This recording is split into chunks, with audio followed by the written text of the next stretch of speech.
Bopeng sok paling pro. Kenapa Peng harus membawa-bawa nama Gubernur Aceh?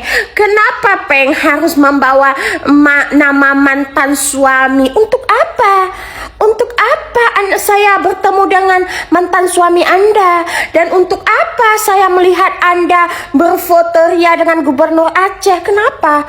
Biar saya takut. Kasihan, saya nggak akan takut, Peng. Ya, seorang gosong, seorang dugong ini nggak akan takut dengan ancaman apapun dari Anda. Siapa yang ingin Anda bawa? Coba, Presiden sekalipun Anda berfotoria, Anda menakut-nakutkan saya tidak akan gentar.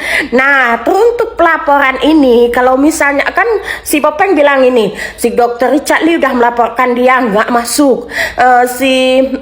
Apa namanya lagi, Dr. Reza udah melaporkan dia nggak masuk. Ya kan beda sayang, beda laporannya. Nah ini laporannya luar biasa, penjualan produk ilegal ya.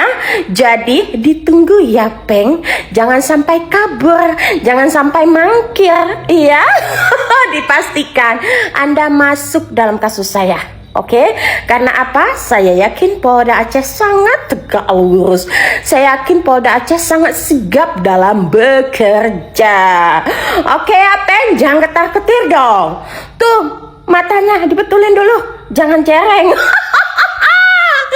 Oke, untuk dokter detektif, jangan haus validasi. Kalau haus minum sayang, kalau panas kipas sayang. Oke, jangan terlalu menyeret-nyeret nama-nama orang yang tidak perlu, tidak ada hubungannya dengan kasus Anda. Malu cuy, udah jadi tersangka bawa nama-nama orang. Aduh, gimana ya perasaan mantan lekongnya ya ketika mengetahui udah jadi tersangka senusantara aja ini dia.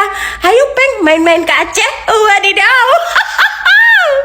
Wadidaw. Nah ini pesan singkat ya untuk dokter detektif. Pesan dari Miss Gosip, jangan terlalu menyebutkan nama orang-orang besar yang dijadikan validasi Anda. Terus jangan terlalu banyak ngarang cerita. Karena apa? Semakin Anda banyak ngarang cerita, semakin banyak Anda membawa nama-nama orang besar, disitulah letaknya. Kalau saat ini Anda semakin ketar-ketir. Wadidaw.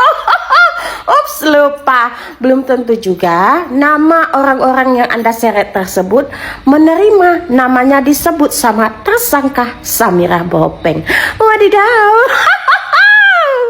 Wadidaw, informasi terupdate hari ini dengan beredarnya bukti penerimaan laporan Miss Gosip dari pihak kepolisian untuk dokter detektif, itu tandanya Miss Gosip sudah tidak main-main.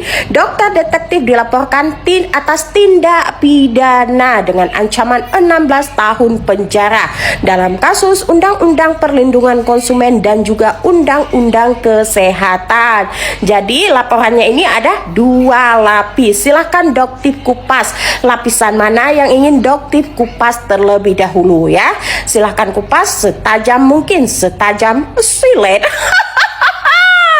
Oke, jadi jangan ditanyakan lagi Miss Gosip melaporkannya di mana. Yang jelas Miss Gosip melaporkan sesuai dengan lokus ya.